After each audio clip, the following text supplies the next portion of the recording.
Hello everybody and welcome back to the Ant Pod. This is now episode 6 and today we are talking with Jordan Dean, the man behind the YouTube channel formerly known as Ant Australia. Say hello, Jordan.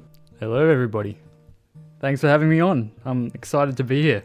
Yeah, I'm not gonna lie, I was really hyped when you said yes to join this interview. It's actually a bit of a funny story. I just had a person ask me on Instagram whether I would interview Jordan, and I was like, yeah, well, I can pop him a message, but I'm not sure he will respond. And well, here we are. So it was worth a shot. I'm pretty hyped.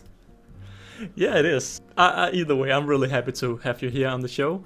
But for all of those listening on the YouTube channel, I once again just want to say that there's also a link down in the description for a podcast version. So for all of those who don't want to have the YouTube file open, you can also just hear it on the podcast version.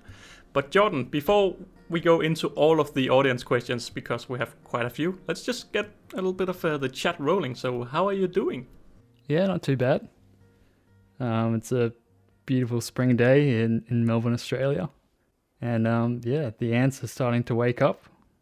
I have so many questions, but I think we should just go over with the big question, because I am seeing a lot of confusion around the ant keeping community regarding why you changed your name around social media. Can you explain a little bit about that? Well, there were a few reasons why I decided to rebrand. Firstly, the main reason was to open myself up to a broader range of natural history subjects. As much as I love ants, there's so many other stories that I'm eager to tell. And in saying that, most of my content will probably still be ants, just because I'm so obsessed with them. But yeah, there's so many other species that I'd love to cover, especially leafcutter ants, and army ants definitely come to mind. So someday I've got to get over to South America, I think. I was just gonna ask, are you then planning to travel? But I can. Well, planning doesn't really work out in these times that we're living in right now. But one can dream, I think. Yeah, definitely.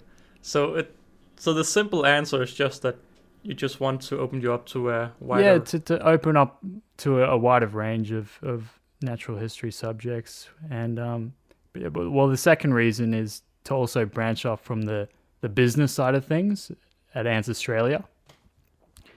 If you didn't know, I'm sure your listeners will probably know, there's an Ants Australia store, which I founded with my good friend Nicholas Atkins back in, I think it was 2017.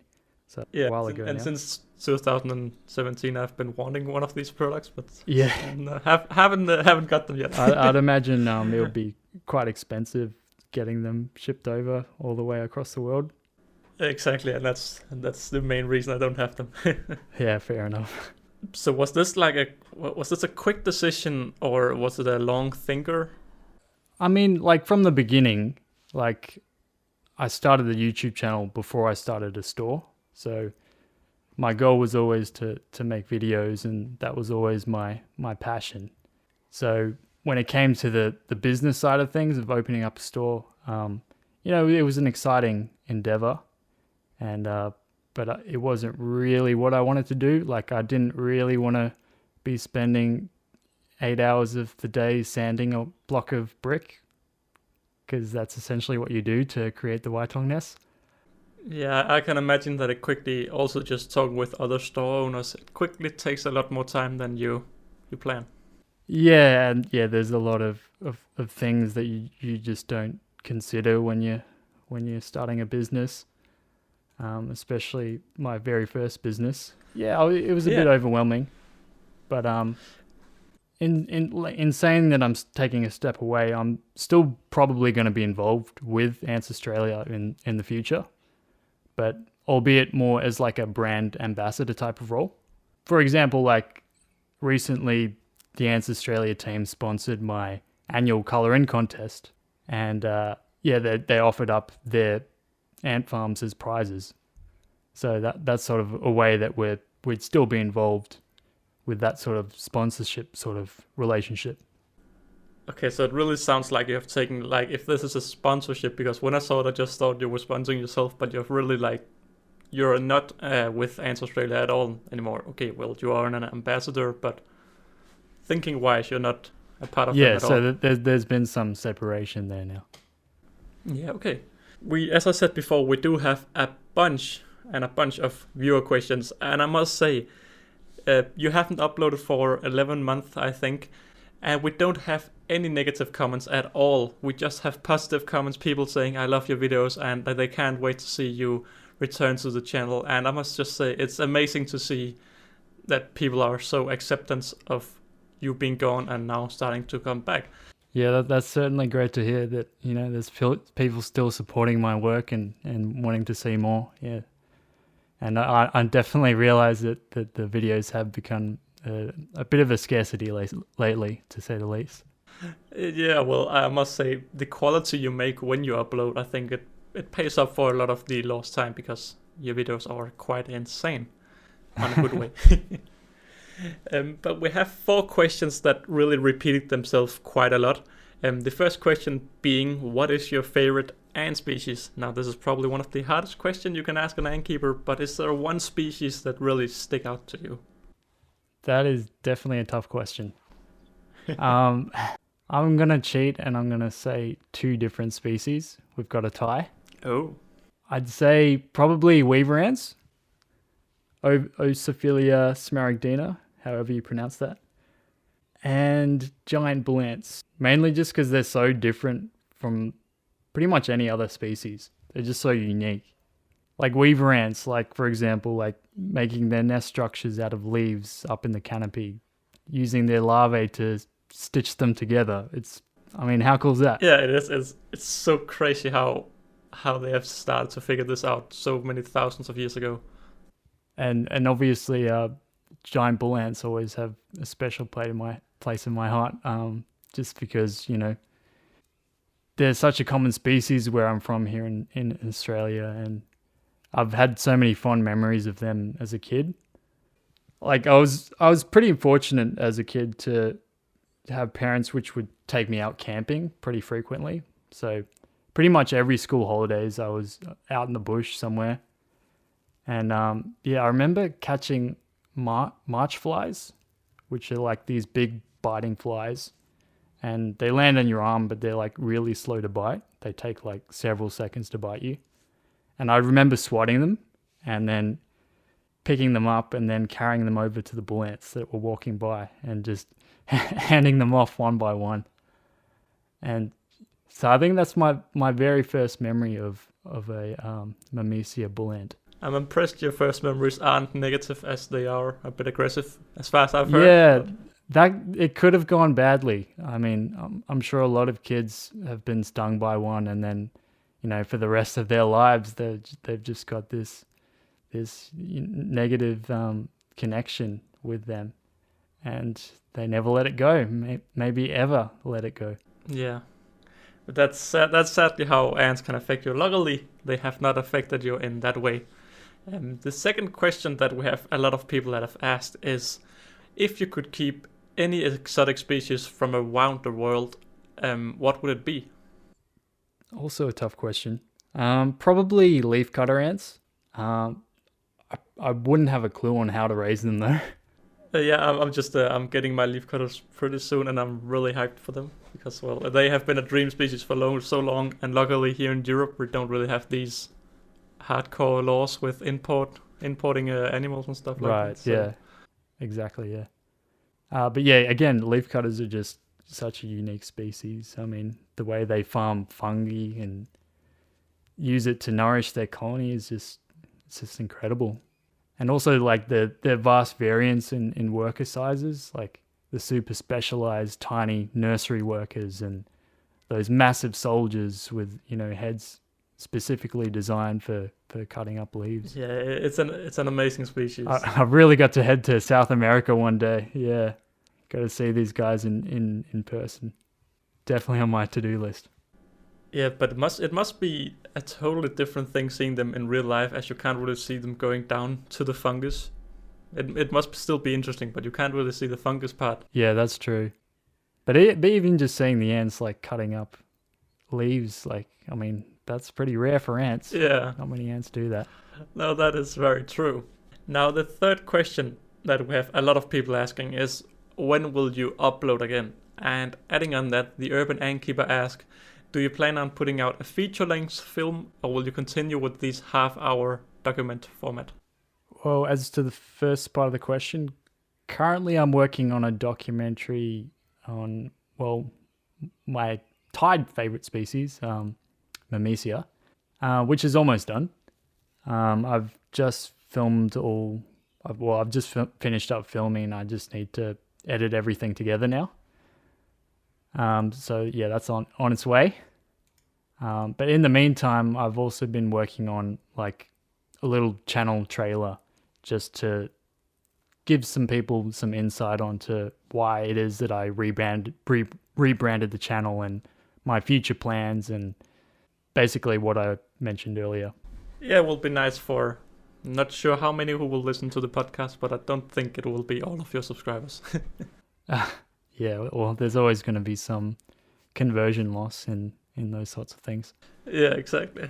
As to the second part of the question, was it on the length of the videos? Yeah. I don't know. I kind of thinking of going in the opposite direction. Like instead of making longer form videos, like feature length, sort of documentary style videos, actually going the shorter form route. So something like the 5 to 10 minute mark, rather than going like full in depth in my videos. I just feel like that shorter, more refined content might be more well received to a wider audience. And it also means that they take a lot less time to edit and film. So more videos more often. Yeah, and I must say personally, when I see a 29-minute video, I will still watch it, but it does scare a little bit. You sort of need time to allocate to it, don't you? Yeah. Like you need to think, do I have the time to watch this now or should I watch it later? Yeah, so you're a little bit going back to your old roots with these shorter video style. Yeah, so it's not super short. Like No, it's not. It's not in TikTok short. I'm not trying to jump on the TikTok trend or the YouTube shorts or the Instagram reel, that sort of stuff. I'm still all for like, informative style videos which go into some level of detail rather than just here's like one or two quick facts and that's it sort of thing. Yeah, I'm glad you're sticking to the longer format. But you said you were working on this bull ant or Myrmecia video once again, or you were saying you were working on a Myrmecia video. Is this been in the works for a long time, or are you just starting off again? Well, it's been on and off. It's been tricky with the COVID lockdown restrictions that we've got here in Melbourne, Australia. Yeah, they've been quite strict. I think we've hit some sort of record as the city with the longest lockdown in the world or something like that. So yeah, it's been pretty tough because we've been restricted to traveling, within 5Ks from your house or 10Ks from your house sometimes. And you can only leave for essential reasons as well. So I don't know if filming ants counts as essential reasons. So yeah, it's sort of been on and off, and haven't really had the chance to go out filming too often. And even when I had, it was kind of through the winter period, so there wasn't much activity anyway. So yeah, it was a bit unfortunate with the timing on it. But yeah, I've finished most of the filming now, so it shouldn't be too long before I edit everything together, which is probably my least favorite part of the process. But it's got to get done. Yeah, exactly. And I must say, this is a really good excuse for not uploading. Yeah, I approve of this excuse. It's a yeah. Well, you could also say, oh, well, why don't you just make videos of the colonies you have at home? Like you don't have to leave the house for that. No, that's true. But then again, you can only make that many documentaries about ants you keep in the confines of your own house. That's true. Yeah. And going on that, we have a bunch of people, both people who think you have exited the hobby completely, and some just think you have, well, thrown your colonies away. How are all your ant colonies? And adding on that, we have Watch Tone Die, quite a crazy name, who ask, what is your biggest colony? Yeah, so my colonies are all doing fairly well. As I mentioned, we're just coming into spring here in the southern hemisphere, so yeah, they're starting to become a little bit more active, which is good to see. My biggest colony population-wise is probably a colony of Fidoli. They've got around 1,000 workers or so. Is this still the Fidoli colony from your channel? This is a different one, which I haven't made a video on these guys. They're a different species. They're a super tiny species. They're probably like half the size of those other ones. Maybe like 2 millimeters in length. Yeah, you gotta love those small species. Yeah, like they're a bit challenging to keep sometimes, but yeah, I just love Fidoli. I've always loved raising Fidoli. They're probably like the least fussy ants in terms of diet I've found. Like they'll literally eat anything, like seeds, nuts, legumes, insects, fruit.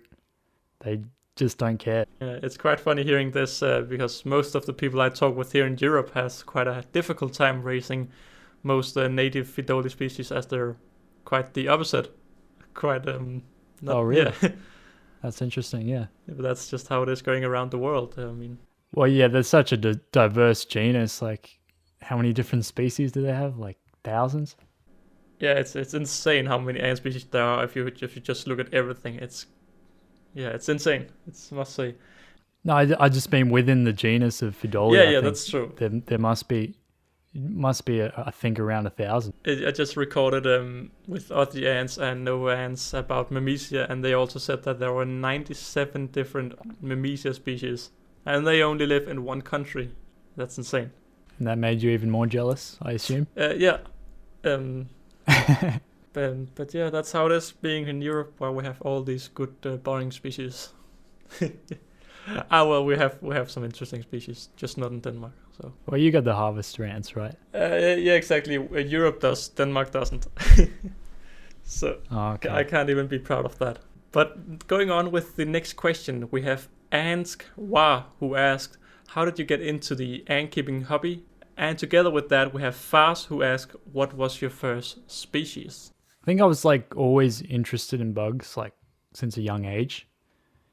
And I think like the way it started was I remember getting gifted one of those cheap Uncle Milton ant farms. Those cheap sort of vertical standing ant farms with like 2 panels, and you put dirt in between the 2 slides, and they give instructions on, you know, how you collect ants, and basically it said something like fill a jar with sugar water and then pick up all the ants that get attracted to it and just dump them in, and that's it. That's your ant farm.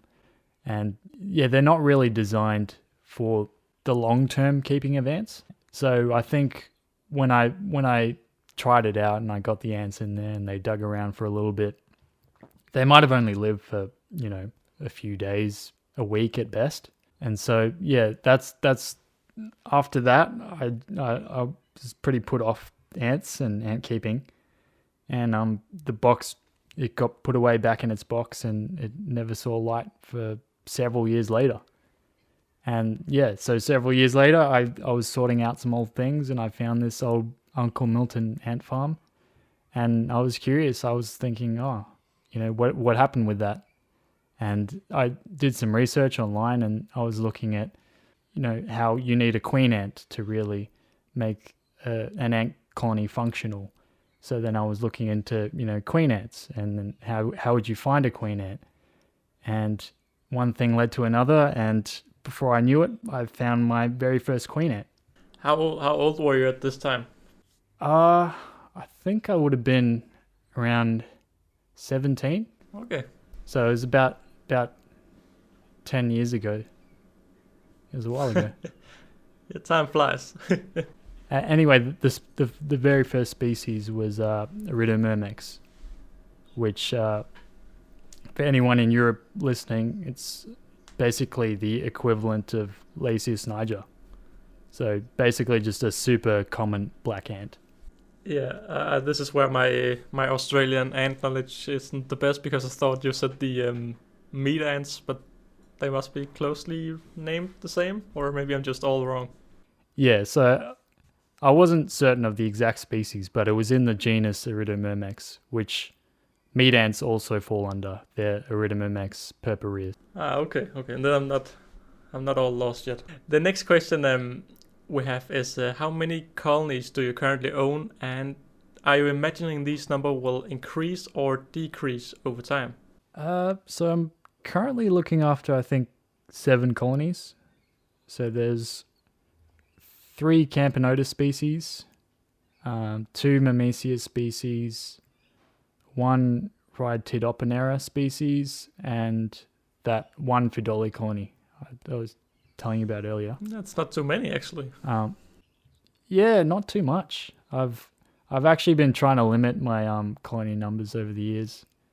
It got to the point where I think at one time, maybe 2 years ago, I was keeping close to 100 different colonies. Wow. And to be honest, like, it made ant keeping feel more like a chore, especially when it came time to like feeding them. Like, I'd rarely have time to actually observe the ants as I'd feed them. Like, if I did that, it would literally take the entire day to get. Yeah, I have around 15 colonies, and already now sometimes you don't really have time. You just feed them, and then you don't even see the most interesting part. Yeah, exactly. Yeah, so yeah, just cutting down and having fewer colonies, I think it just allows you to have more time to devote for each individual one, and gives you more of a personal connection with. Yeah, definitely. You can't lie to that. So these 7, do you think they're gonna decrease even more, or will they stay at 7? I think it might stay at 7 for a little while, but it's anting season at the moment, so if I find a queen, who knows, might extend to 8 or 9 or 10. We'll see. Okay, so next question. You may have already answered this a little bit with you answering you've been in lockdown, but Ants Kingdom asks, what have you been up to beside YouTube? Yeah, so that goes back to the whole COVID pandemic situation. So not much. Not too much, no. Yeah, like, I've just been trying to keep fit, really. That's all I can do. Playing lots of basketball and tennis, taking the dog for walks, going for runs, that sort of thing.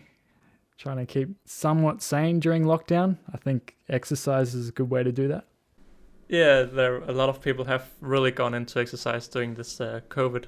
But what I'm hearing is, well, there haven't really happened too much as well. The world have been in lockdown. So I think we should just move on to the next question, and that is Ant Scandinavia, who asks, what is your opinion on European ant keepers keeping Australian ant species? That's a long sentence. And thanks, Ant Scandinavia, for the controversial question there. Yeah, it's definitely a hot topic in the ant keeping community for sure. Personally, like, I don't have a strong desire to really keep exotic ant species myself, but obviously I'm going to come off as biased since I'm living here in Australia and we have such a rich diversity of ant species. So yeah, it's tough. So are you against it, or do you? Well, I know you can't keep exotics yourself due to Australians. I can definitely see where any European ant keeper would be coming from, and the desire to keep some exotic species from Australia is probably pretty high. Yeah, I mean, I would love myself a Misia. Not gonna lie. At the same time, like, it's sort of easy to fall into that trap of wanting something that you don't have. I find, like, almost as soon as you get something you want that you don't have, like, you want something else, and that sort of escalates to wanting more and more and more. Yeah, I can definitely see this happening, especially with a species like Myrmecia, as they are not the fastest growing. They are not so fast growing, so I can imagine Europeans getting them and being all hyped to put them away. Yeah, absolutely. And I think, yeah, there might be some situations where people get a little bit overzealous in wanting these exotic species, and maybe they're not the most experienced ant keepers as well. So when they show up, who knows how well they're going to do under their care. There's also a lot to be said against sending ants overseas, in terms of, what's their survival rate. Yeah. If they're being sent in the post, and how many die shortly afterwards, and yeah, because of inexperienced people buying them on a whim, or whether the climate is best suited to the ants, and or whether they'll slowly deteriorate. Yeah, there's just so many different factors to consider when putting an ant which is evolutionary designed to live in one climate and then put all the way on the other side of the world. There's a lot to consider, I think, and I'm definitely no expert on the matter, but yeah, I would say no, but yeah, like I said earlier, that's a biased viewpoint, being in Australia and having access to all of these amazing ant species. If I was on the other side of the world, who knows? I mean, you do give quite a good explanation on why. So I think it's a good, a respectable answer at least. So the next question comes from Vlaco the Conqueror, who asks, what is your favorite aspect of the hobby? And also, if you could choose another continent to live on, what would that be? Continent, sorry. Another continent. Yeah, it's another tough one. Yeah. I guess maybe South America, just because they got the leafcutter ants going. Yeah, they are also a country, or they're also a continent that have quite a lot of different species. Yeah, just somewhere like tropical or subtropical is always going to have, a rich diversity of ants. But leafcutter ants is definitely the big selling point there. But yeah, that tropical weather too, like living here in Melbourne, Australia. A lot of foreigners don't realize it, but it actually can get quite cold in winter. Oh, I actually didn't know how cold. Yeah, I mean, 10 degrees or something. Like a lot of, or yeah, well, not super cold, but around 10 degrees thereabouts. It even snows up in the alpine regions. Yeah, so at least it isn't as hot as I personally think when I think Australia. I think pretty hot. Yeah, well, Australia's a big country. There's such a wide range of climates, from up north in Queensland, which is like the northeastern tip of Australia, which is a subtropical climate, so it's completely different to down here in Melbourne, and that's why you see such a big range of ant diversity.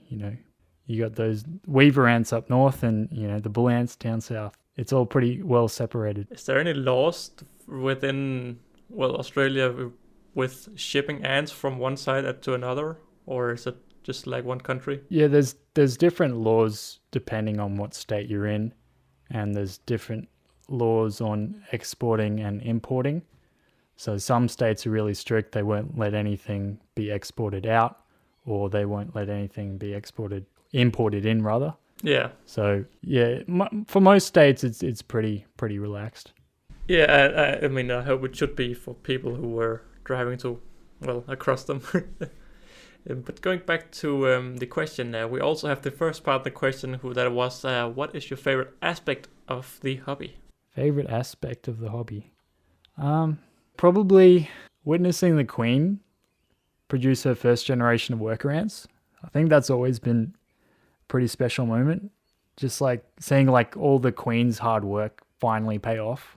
Yeah. And, she can finally start relaxing and letting the workers take over her duties. Yeah, I've always found that like a super satisfying experience. Yeah, and I know that we'll go into it a bit later, but Ants Canada, he's living between homes, so he's currently just doing some really simple videos of his new Camponotus queens that he's captured. And I must say, it's so nice just seeing some simple videos just with queens having eggs, having larvae, and then having workers. Just really simple. And back to the basics. Yeah, and that is some. I must say, I completely agree. It is just amazing when you have a queen that you're rooting for, and well, she comes through and gets some workers. Exactly, yeah. So the next question comes from the urban innkeeper who asks, "Where do you see yourself in 5 years?" That's another tough question. Yeah, well, we gotta get those good questions for you. Honestly, yeah. I've never really been one to plan things out that far in advance. So yeah, I often don't know what I'm doing next month, let alone in 5 years. But if I had to guess, probably still be making wildlife documentaries. Yeah. With each new video, I'm always trying to improve on my past work. So that's really my main goal for the future, is to continue to refine my skills and sharing my work with the world. And hopefully that leads to some new exciting opportunities. If not, then, I'm still doing what I love doing and I'm still exploring my passions. So yes, short answer, I'm not really sure what I'm going to be doing in 5 years, but I'm still excited for the future. Yeah, I mean, that is a good answer. You don't have all of these planned. You don't have everything planned out. Exactly, yeah. Yeah, well, and I must say I don't have either. Yeah. So the next question is an answer I would personally love to hear, and it comes from Anne's Kingdom, who asks, "What made you join this podcast?" Well, it's a tough one. Well, when people who personally know me know I'm a man of few words, so joining a podcast probably never really entered my mind before. But yeah, you sent me a message, and I had a look at your work, and I saw how passionate you were about ants and the ant keeping community, and I just thought, yeah, your enthusiasm has rubbed off on me, and I've decided to give a podcast a go. So here I am. And I'm grateful for having you here, because, well, it is amazing having you here on the show. Do you get a lot of these questions for people wanting to work with you, or? Not specifically podcasts. No, just a general. I think I might have got one, or just in general, just there's often people that they want free stuff, basically. And they say, "Oh, I've got X number of subscribers, I do a post, you give me free stuff, let's go from there," sort of thing. Yeah. But yeah, I typically don't respond to those sorts of messages. Yeah, I prefer to interact with people who are already a big part of the community, and they're making waves, and like yourself, they're very enthusiastic, and you can tell that their passion is genuine for what they're doing, and they're inspiring others, and that's generally the people that I'd like to work with. Yeah, and that is completely understandable. I have quite a few young people also that wants to, well, do co work with me, and then I'd ask, "Well, what do you have in mind?" And well, they don't really have anything in mind. They just, I get what you mean with the whole have a plan behind it. Yeah, well, I can understand that most of these people interacting with me are a younger audience. Yeah. So I let them off easy. I give them an explanation, but yeah, they just don't really understand that, you have to give something in order to receive. Yeah. But you said before inspirational, and the next question, well, some people will ask it a little bit controversial, but Watchtone Die asks, "What are your thoughts on Ants Canada?" Ants Canada, or Mikey Bustos. Yeah. I think that's how you pronounce it. Yeah, he's certainly had a big influence on me. I remember when I first caught my Iridomyrmex queen, I was frantically scouring the internet for as much info on raising queen ants as I could find, and luckily I stumbled across Ants Canada's YouTube channel, and I found his videos to be a really valuable source of information. Have you ever worked with him, or? Yeah, I very briefly. not sure if you're aware of the GAN project. Oh, yeah, which yeah. is an acronym for, the Global Ant Nursery Project. And I was one of the first people that signed up for that. I thought it was a great initiative to get people sort of engaged in the ant community, interacting with other fellow colony members, Yeah. other fellow ant enthusiasts, Yeah. and doing it, catching natively caught ant species and giving them new homes through the adoption program. I thought that was a really good idea.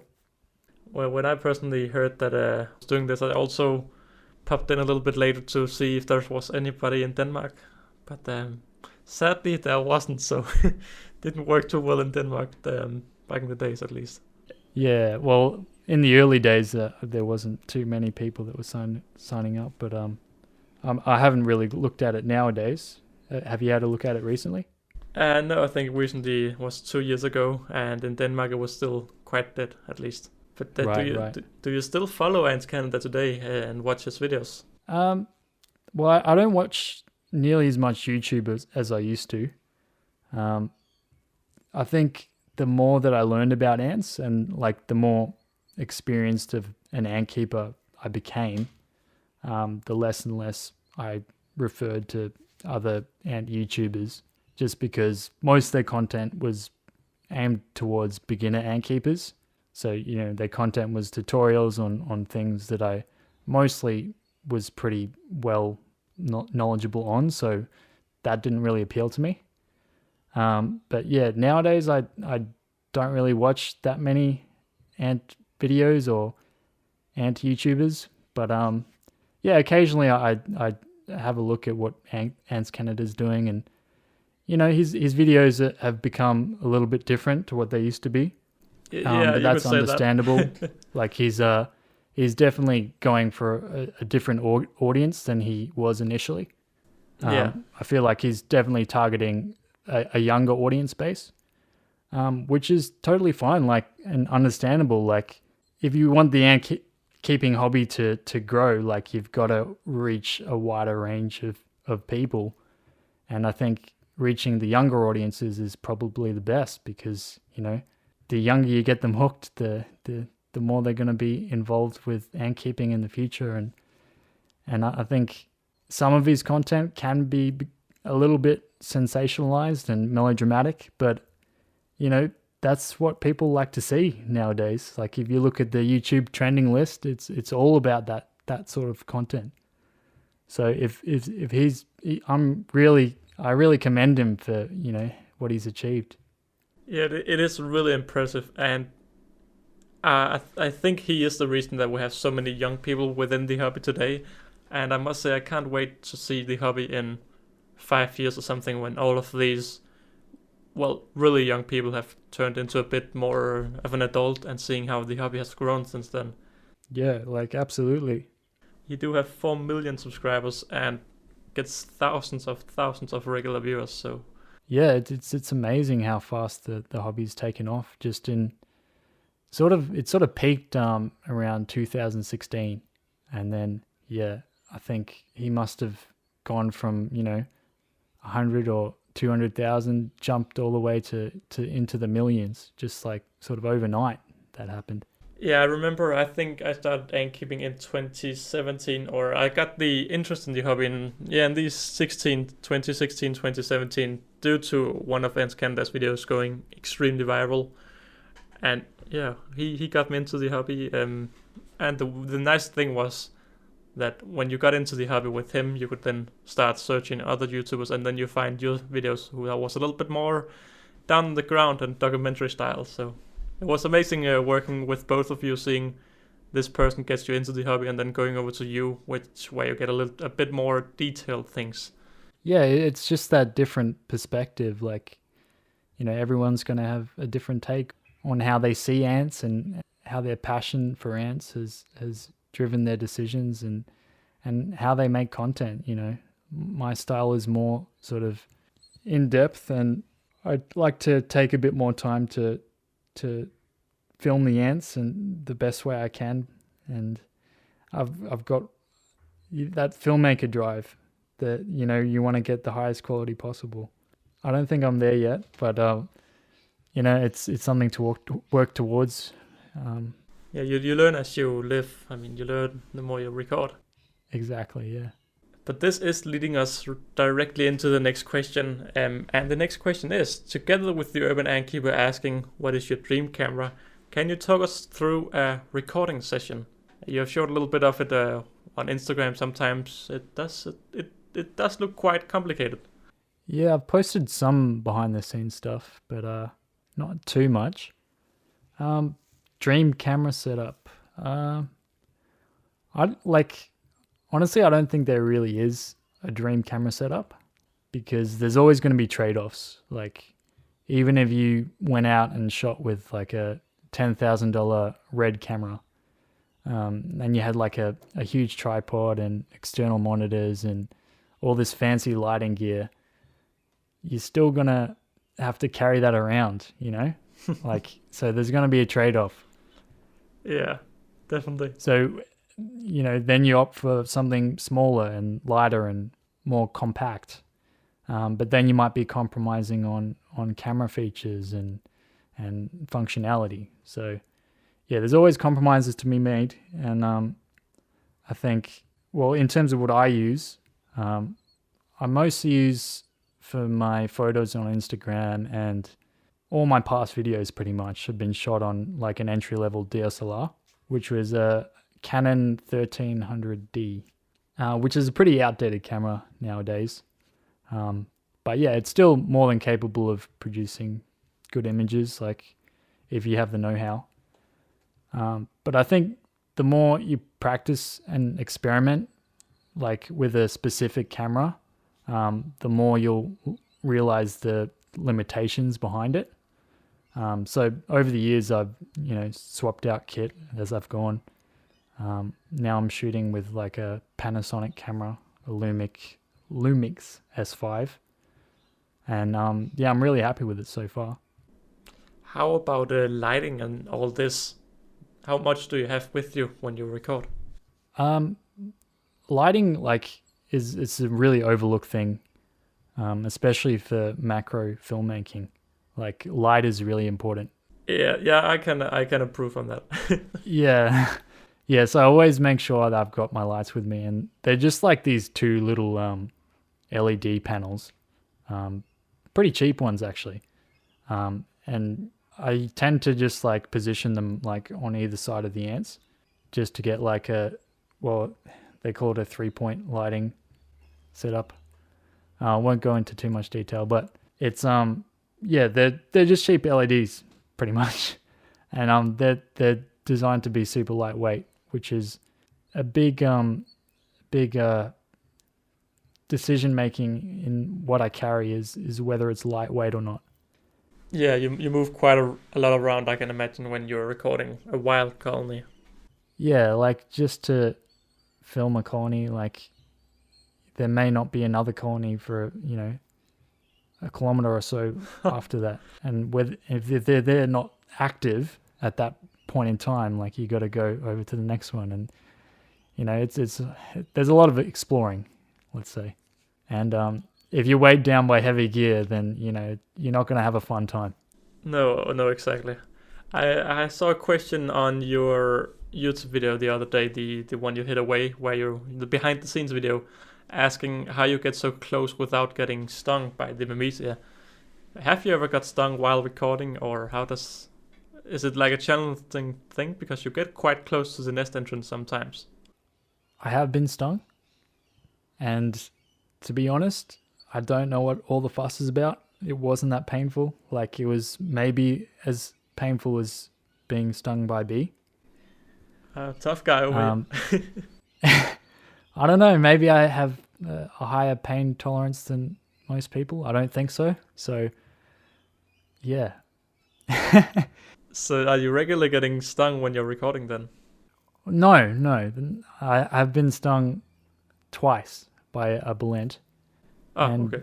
I feel like I've been closer to bulents than most other people have. So the fact that I've only been stung twice is is mostly due to the fact that I'm paying attention to what the ants are doing. Like, I'm not just walking by them and tramping on their nest, which is probably how most people get stung. Is they don't see the ants, they don't pay attention to where they're walking, and they step right on their nest, and obviously the ants are going to react to that. So when filming, when trying to, not aggravate them, when I'm coming in close for those, those super close-up shots right near their nest, you just got to take it slow. The ants will only react to you like if you're, breathing heavily, if you're stomping around, if you're moving within their line of sight too rapidly. That's when they get aggressive. But, if you take things slow, most of the time the ants are just going to walk right by you. They don't really care. It's fun when you say this because it's a little bit like recording all other kinds of animals, deers and everything. You just have to react slowly to them. Yeah, it's all the same thing. Exactly, yeah. It's fun because, ants are so small, but you need the same kind of mutual respect to get the proper quality shots. Exactly right, yeah. And going on to the last question of the podcast, when we think of Jordan Dean in the future, what can we expect? Well, I've talked about the rebranding. I think my main goal has always been to get people in tune with nature. So whether that's through making videos about ants or, other animals, probably I'm going to focus on invertebrates in the future. I like the idea of covering the underappreciated creatures of the planet. Ones which, might have a notorious reputation, like bull ants. They sting people. Yeah. So, yeah, I'm probably still going to be mainly focusing on ants, but also I want to branch off and potentially cover different invertebrates or, just other unappreciated or overlooked animals. Ants definitely need a lot of attention. Like, there's definitely more ant videos I want to make. Like I said, I'd love to be able to travel overseas at some point and, film leafcutter ants or army ants. So yeah, as to the future, what to expect? Yeah, I'm still going to be making videos, hopefully. I'm going to try and keep them at a shorter format so I can potentially get out more and get them out more regularly. And yeah, covering a wider range of topics. Well, I will definitely be rooting for you and looking with whenever the video comes out and seeing them. Before we go into the outro part of the podcast, I would like to give a shout out to our two members on YouTube, our two family members. We have Ants Norway listening in and Medical Carcase also listening in on the podcast. So thank you both for being here and thank you for supporting the channel. But I just forgot, we need some final words. Do you have any final words, or are you satisfied? Final words? Yeah, just keep on anting. Nice and simple. I like it. It's a great hobby, and yeah. Nice and simple. But yeah, okay, so going into the outro, we'll have Jordan saying bye first, and then I'm gonna end off saying bye. So, are you ready, Jordan? Okay. Okay, Jordan. Bye. Amazing. And Oliver. Bye.